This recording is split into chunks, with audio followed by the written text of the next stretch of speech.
So it's Sunday. I went and talked to Jesus today. I thought I'd see a couple of you guys there. I was in the back row, so you guys must have been in the front row. Anyway, I missed you.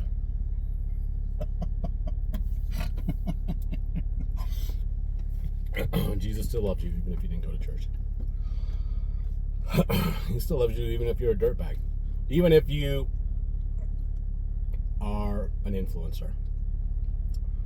All the things that are wrong with influencer. If you're that dude, he still loves you. It's perfectly fine. Don't even worry about it. I do think it's hilarious because I've got a lot of comments on this, particularly over the weekend of people's time in the trade. I've put out a couple of my rules. I can only remember a couple of them off the top of my head. I should start writing this stuff down. But if you have been a tradesperson for less than 5 years, you should not be influencing shit. That's just how that goes. And if you've run a business less than 10 years, you shouldn't be influencing anything regarding business. Those are clearly my thoughts. And what I want to zero in on is it's hilarious to me that people are like, 30 years old. And they're like, technically I've been in the trade for 19 years. I'm like, 19 years, eh?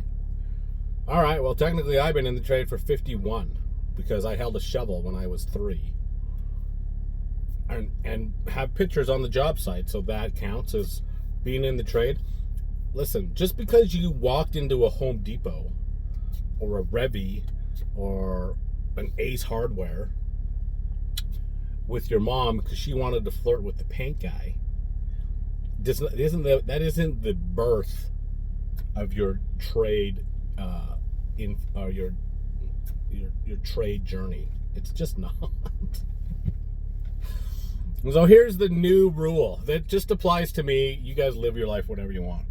But if you tell me that you've been in the trade for 20 plus years and you're like 32 or something, well, then I want to see when you graduated. I want to see the date that you got your ticket, because that's all that matters. That reminds me back in the day when I would interview guys, like some crusty old dude would come in. He's like, I want to work for you for great things. I've been in the trade for 20 some odd years. I went $32 an hour, blah, blah, blah, blah, blah, on and on and on. I'm like, perfect, great. All I need is a copy of your blue book or your trade ticket, your journeyman ticket numbers, and so I can get all that paperwork done, and obviously your driver's license. We're off to the races. And almost without fail, that's where they'll be like, okay, let me just clarify. I've only got my first year under my belt, and then I've worked for 30 years. I'm like, great, I'm going to pay you $15 an hour back then. And if you're any good, I'll give you a couple of months. And if you're any good, you can bump you up a couple of bucks, and we'll figure out how to get you into school. They would inevitably be so pissed that I didn't hire very many of those guys because they were mad that they didn't think that I didn't think any of their years of experience counted, because it don't. Like, it's the modern age. Like, you gotta have your education. You gotta have it. Even in the trade, you gotta have your education, or you are not gonna get paid what you're worth. It's just a straight up fact. So that's when I say, how long have you been in the trade? That's what I mean. When did you graduate trade school? And if you're still an apprentice, like I'm a third-year apprentice, then you've got no time in the trade. I'm sorry. That is all, boot camp. When you ask a veteran, which I understand not quite the same here in Canada, but in the States, and he says, I've done 3 tours, he doesn't mean 3 tours of boot camp. He means he's been in the thick of it for 3 years. Or whatever, in fields of conflict, dealing with the real stuff. Not, jogging around singing rhymes. So that's where that goes. So the next time somebody says that to me, I'm going to say, show me the day you graduated. and then it'll inevitably cut that 20 years probably down to 8. My trade ticket, I graduated in 80 or 96. So technically, if I use my own measurements against me, the standards against me, I have been in the trade for 28 years. That's how that goes. Real numbers, real time, running it myself. And I've been running my own business since 98.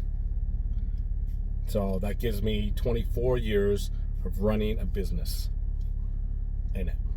And it was, I have people have said to me condescendingly, well, your dad gave it to you, or whatever the case may be. The interesting thing is you guys have no idea the events that have transpired in my life, and that couldn't be any more wrong. You couldn't be wrong. Like, there's just not how that happened. And it doesn't matter how that happened. But the only thing I will say, my dad worked in the trade for 30 years. And I have one of his customers still. They were mostly residential. We did mostly renos and new housing. I don't know any of that anymore. So I have run my own show,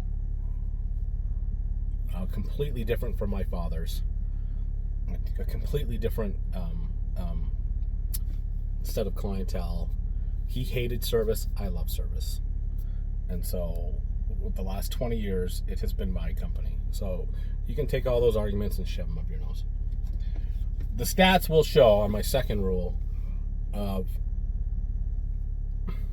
people that have run a business less than 12 or less than 10, that 90% of businesses fail within the first 10 years. So if you're 7 or 6 years in and they're like, dude, like, you're still under the microscope of whether you're going to make it or not, and you should be spending more time focused on your business. And I don't mean like how long have you done side work, stealing material from your employer and stealing time for your employer to try and make that work. I mean, when did you incorporate your company and quit the company that you were with? Maybe the latter is more important. When did you quit the company that you were working for and start on your own? That's what I mean by that. If it's less than 10, then you shouldn't be influencing anybody on anything. I find it hilarious. And just, I don't even know what the word is, that there's influencers that are advertising a business software that don't run businesses.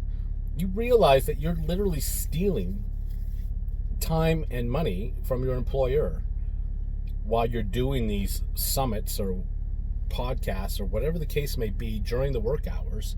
And I suspect your employer is willing to put up with it because he's hoping that he's going to get some exposure and maybe some more work out of it and some positive reviews out of it.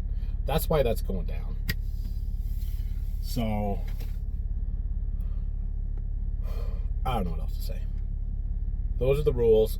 We just need to sort of focus in on what I mean when I say that stuff, because I've yet to meet anybody that falls under those.